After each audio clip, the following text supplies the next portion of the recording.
Selamat pagi semuanya. Pagi, Bu. Gimana kabarnya hari ini? Sebelum kita memulai pelajaran hari ini, marilah kita berdoa menurut agama dan kepercayaan masing-masing yang akan dipimpin oleh Akbar. Marilah kita berdoa menurut agama dan kita masing-masing. Berdoa dimulai.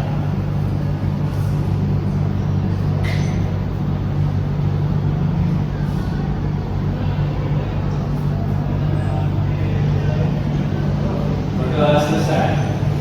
Terima kasih Akbar. Hari ini materi kita tentang algoritma dan flowchart. Tujuan pembelajaran hari ini untuk membuat kalian memahami logika dan algoritma pemrograman, untuk menguasai sintaks dasar bahasa pemrograman, dan membuat program sederhana menggunakan struktur kontrol, mengimplementasikan array dan fungsi, membuat program sederhana menggunakan bahasa pemrograman. Kita lanjut ke pembahasannya. Yang pertama itu adalah pengertian algoritma. Algoritma adalah urutan langkah-langkah logis dan sistematis yang disusun secara terstruktur untuk menyelesaikan suatu masalah atau mencapai tujuan tertentu. Algoritma merupakan inti dari pemrograman komputer dan bersifat independen terhadap bahasa pemrograman apapun. Analogi sederhananya, algoritma itu seperti resep masakan.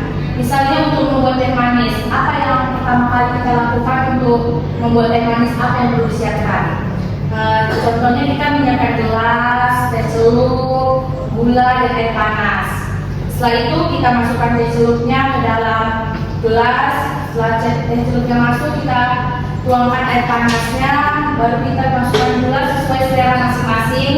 Setelah itu diaduk rata, angkat teh celupnya dan teh manis siap dihidangkan. Seperti itu analogi sederhananya. Yang kedua dari konsep dasar pemrograman. Konsep dasar pemrograman ini awalnya itu ada input, proses, dan output. Lalu dikembangkan menjadi yang pertama ada originating, yaitu pengumpulan data yang biasanya merupakan pencatatan data ke dokumen dasar. Setelah dilakukannya proses input. Yang kedua ada input, yaitu masukan data atau informasi yang digunakan untuk memulai proses algoritma. Input biasanya berupa angka, teks, atau data lainnya. Yang ketiga ada proses pengolahan data. Serangkaian instruksi atau operasi yang dilakukan untuk mengolah input menjadi output. Proses ini mencakup perhitungan, perbandingan, dan manipulasi data. Yang keempat ada output, yaitu hasil akhir yang dihasilkan setelah proses selesai dijalankan. Output adalah solusi dari masalah yang ingin diselesaikan. Yang kelima ada distribution, penyebaran informasi kepada pihak-pihak yang lain dan yang membutuhkan informasi tersebut. Yang terakhir ada storage, penyimpanan hasil pengolahan data, perekaman hasil pengolahan data, storage yang nantinya dapat dipergunakan untuk proses input selanjutnya. Yang ketiga adalah karakteristik algoritma. Yang pertama ada finiteness, yaitu keterbatasan. Algoritma harus memiliki titik akhir yang jelas setelah sejumlah langkah tertentu. Algoritma harus berhenti dan menghasilkan output. Yang kedua ada definiteness, yaitu kepastian. Setiap langkah dalam algoritma harus didefinisikan dengan jelas, tidak ambigu, dan dapat dipahami dengan pasti. Yang ketiga ada masukan. Algoritma memiliki 0 atau lebih masukan yang diberikan sebelum algoritma dijalankan. Yang keempat ada output. Algoritma harus menghasilkan minimal satu keluaran yang merupakan hasil dari pemrosesan input. Yang kelima ada efektivitas. Setiap langkah dalam algoritma harus sederhana dan dapat dikerjakan dalam waktu yang wajar. Operasi yang dilakukan harus praktis dan dapat dilaksanakan.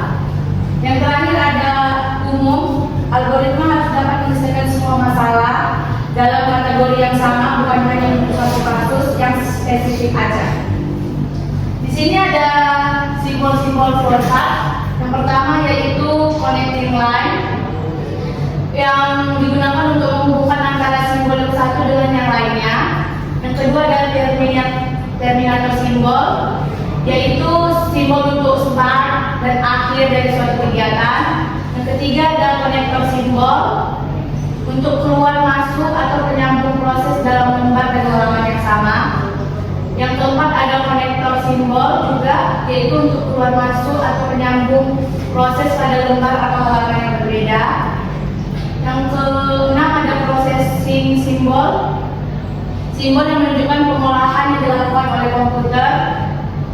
Selanjutnya ada simbol manual operation, simbol yang menunjukkan pengolahan yang tidak dilakukan oleh komputer.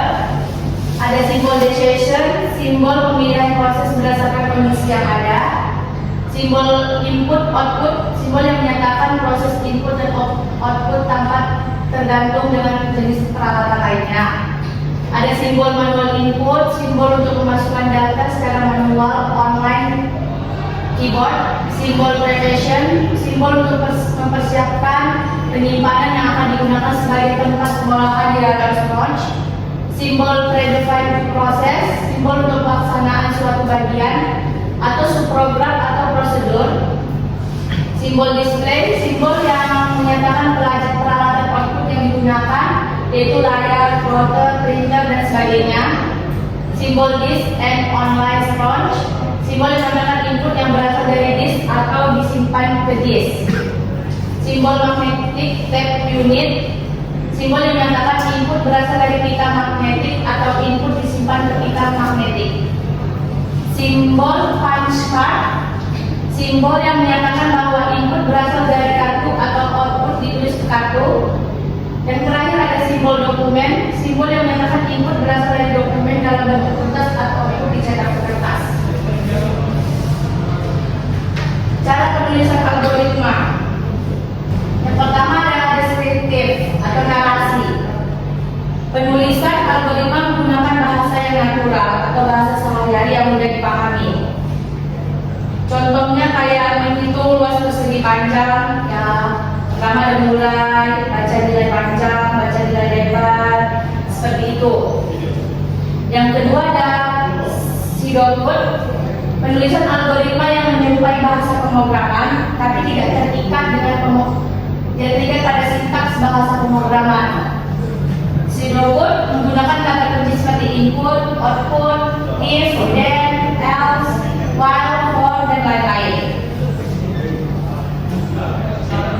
Yang terakhir ada flowchart, representasi visual algoritma menggunakan simbol-simbol standar, simbol-simbol yang seperti yang sebelumnya yang saya jelaskan, yang dihubungkan dengan garis alur. Flowchart menggunakan pemahaman logika program secara visual.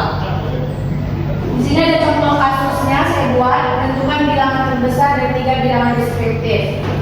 Ini yang bentuk deskriptif. Yang pertama itu mulai input 3 bilangan, anggap aja ini A, B, C. Anggap A ini sebagai bilangan terbesar. Yang keempat, jika B lebih besar dari A, maka B adalah yang terbesar. Jika C lebih besar dari bilangan terbesar, maka C adalah yang terbesar.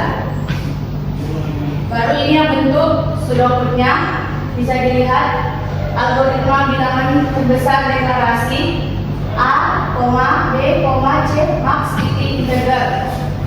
Baru deskripsinya input buka kurung A, B, C, tutup kurung max, if, B, max, then max, B, and if. Seperti ini. Jadi apakah ada yang ingin ditanyakan dari materi kita hari ini? Apakah semuanya paham?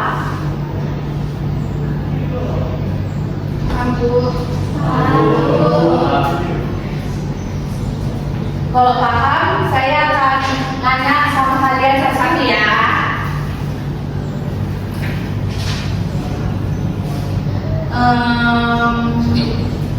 Rizky Kurnia, saya Bu. Apa yang dimaksud dengan algoritma? Algoritma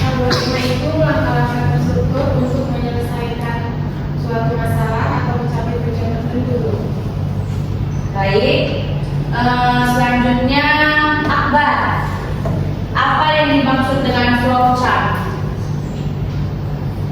Di sini saya menjawab dari Ibu Fitri. Kemudian itu produk terus mengalir adalah diagram yang menggambarkan urutan langkah-langkah atau proses secara berurutan dalam bentuk simbol-simbol kata.